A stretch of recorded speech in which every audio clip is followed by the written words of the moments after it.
What's up, guys? This is Boondocks, and today's part 4 of the Can They Support series, in which case we're going to be talking about Chroma. And he can definitely support, but in a really weird fashion. Basically, he's going to encase himself in an armor, and depending on how your energy's set up, that armor is going to have different elemental effects. And then depending on what elemental effect it has, it's going to give different bonuses to surrounding teammates. So, for starters, let's talk about how to get the different elemental effects. So you're going to have the 4 primary elements of heat, electric, cold, quiet, heat, electric, cold, and toxic. So if you want cold, you're going to need to equip either a white, gray, and some faded colors to give you cold damage. If you want heat, it's going to be red, magenta, brown, orange, and bright yellow. To get electric, it's blue, purple, and black. And to get toxin, it's green, lime, teal, and dark yellow. So depending on what element you have, you're going to gain different effects. And basically, this is going to help your team as far as support's concerned, doing 2 different things. That guy that sent me an invite was meant for someone else. So, as far as the abilities that are actually going to help your team, it's going to be Spectral Scream and Elemental Ward. To some extent, Effigy. The reason Effigy can kind of help is, 1, when you cast it, it's going to distract the shit out of enemies. And the second reason being, it's going to spawn more credits. As you can see, it has a credit multiplier, and it also has a additional credit chance. So if you need to go credit farming, Chroma's who you want to bring with you. Outside of that, what you're going to want to look for is how the different elements are going to affect your Spectral Scream, and more specifically, your Elemental Ward, which is the armor that's going to give buffs to your teammates. As far as Spectral Scream's concerned, you're only going to look towards 2 different abilities to really benefit you, that being the electric damage and cold damage. Electric because it has a chance to stun, and cold because it has a chance to apply the cold proc, which will reduce enemy's attack and movement speed by 50%. So, especially against infested, when they get really close to you and you can just keep screaming your stream of cold at them, now they move extra slow and can barely attack because they rely primarily on melee attacks. As far as your elemental ward's concerned, each different element is going to give you a different benefit. As you can see right now, thanks to my blue hue, and you can actually also see what current element you have based on the symbol sitting next to your energy, I'm going to gain different effects on my elemental ward. And I won't lie, I'm going to need the wiki in order to kind of talk my way through this because it gets kind of complicated. So, what electric does, it's going to infuse Chroma infected allies with electric current and increases their base shields, which, as you can see, it's going to increase me and my teammates in range. So here's the power range of 17.4 meters with the duration of almost 40 seconds, and it's going to increase all my teammates within that range, including myself, with 193 additional shield. Additionally, whenever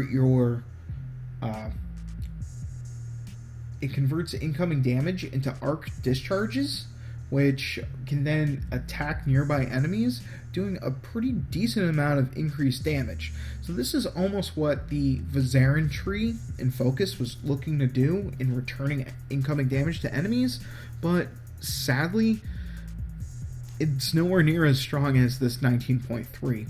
Additionally, because it is electric damage, it will have a chance of stunning enemies. So electric increases shields and causes electric discharges whenever you take damage that can stun enemies, as well as returning a considerable amount of increased damage. But unfortunately, that returning damage is only at 14.5 meter range, so might need to be a little bit close. So now we're going to need to check out the next color, which I guess we might as well do Toxic, since green's right here. As you can see, it's switched to Toxin. And as far as my abilities are concerned, this one's not going to be nearly as good. For starters, I forgot I need to walk away from the panel in order to come back and look. So what Toxin's going to do is my character, or your character rather, Chroma, as well as surrounding teammates, are going to get weird buffs to their weapons. And when I say weird buffs, instead of it being damage buffs like a lot of teammates give, this is going to be a reload speed buff and a holster rate buff. So, yay, I guess. Not exactly the best. Additionally, though, within a radius of 5 meters, you're going to release noxious fumes, and those fumes can hit nearby enemies and give them a toxic % chance. It's whatever. Don't use toxic. It's not as good. You want to be here to support your team in a more effective manner, which in all honesty is going to be cold. But until then, let's check out heat real fast. So let's swap over to heat damage. As you can see, it's now the little fire symbol. Walk away, come back, and check out these abilities. So what heat's going to do is generate a flame aura around Chroma and any nearby allies. That's going to increase your total health by 386. Again, that's going to be based off of your power strength. And it's also going to cause heat damage per second of 193 to nearby enemies. But that's a very close range that the enemies get affected in.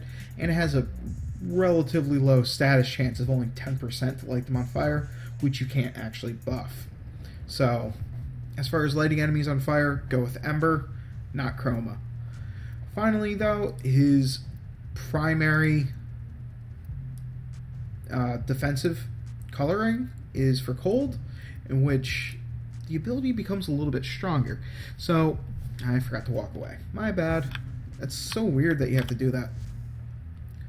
But, as far as his cold ability is concerned, your elemental ward is going to increase nearby teammates' armor and give them a damage reflecting shield. So now whenever you get shot, there's a good chance that you're going to just straight up reflect the bullet back at the enemy. Therefore, you're going to take no damage, and the enemy is going to take damage that they would have done to you multiplied by whatever your damage multiplier is, and that's going to be based off of power strength. Additionally, those bullets that get reflected back have a decent status chance of causing the cold effect on them, reducing their movement and attack speed by 50%. And, whoa, what the hell was that? What? That was awesome. Alright, well, what I was going to say before that craziness happened was I'm just going to kind of go show how this will work by just fighting a level 55 gunner. Now, my Chroma build is not the best by any means, mostly because I don't play him. So first I'm going to put on Vex Armor as well as my Elemental Ward and go and... Where's the gunner? Did I not spawn him? There he is. Okay. So, as you can see, the bullets get reflected back. He takes a little bit of damage, but similar to the whole Vizarin thing, the amount of damage that they do to you relating to how much health they have is so minimal. But as you can see, he keeps getting slowed, as you might be able to tell from the coloration. And then, just kill him outright. It's a very good defensive ability because an enemy that's attacking slower won't be able to kill you, and therefore you can get right up in their face and get those headshots or anything like that. Additionally, helping out your teammates and giving them more defenses, especially if they're playing a very squishy frame like Mesa, well, they'll love you for it. So, can he support? Yes, but it's so complicated. And until next time, guys, like, comment, and subscribe, and peace.